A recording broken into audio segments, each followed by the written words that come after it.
क्या आप वाकई म्यूचुअल फंड में प्रॉफिट कमा रहे हो या फिर सीक्रेटली टैक्स भर रहे हो? अगर आप इक्विटी म्यूचुअल फंड में पैसा लगाते हो और एक साल से पहले पैसा निकाल लेते हो तो ये कहलाएगा शॉर्ट टर्म कैपिटल गेन, जिस पर सीधा सीधा 20% का टैक्स लग जाता है।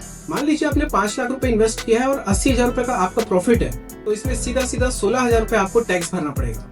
लेकिन अगर आप एक साल के बाद पैसा निकालते हैं तो ये कहलाएगा लॉन्ग टर्म कैपिटल गेन और इस पर टैक्स रेट है 12.5%। जिसमें अच्छी बात यह है कि इसमें आपको 1,25,000 रुपए के ऊपर का टैक्स देना होता है, मतलब कि 1,25,000 तक के लिए बिल्कुल टैक्स फ्री और प्रॉफिट पर लगेगा 12.5%। और दूसरी बड़ी बात है डेट म्यूचुअल फंड की, यहाँ पर कोई भी लॉन्ग टर्म या शॉर्ट टर्म का फायदा नहीं मिलता। आप चाहो तो इसमें 1 महीने में पैसा निकालो या फिर 5 साल के बाद, जो भी आपका प्रॉफिट होगा वो आपके एक्चुअल इनकम में ऐड हो जाएगा और आपकी इनकम टैक्स स्लैब के हिसाब से इसमें टैक्स चार्ज होगा। सिंपल रूल ये है कि इक्विटी म्यूचुअल फंड में आप कम से कम 1 साल का इन्वेस्टमेंट करें ताकि आपको टैक्स कम लगे। और डेट म्यूचुअल फंड में इन्वेस्टमेंट करते समय आप ये ध्यान रखिए कि ये बिल्कुल फिक्स डिपॉजिट की तरह ही है। And subscribe our channel for more updates.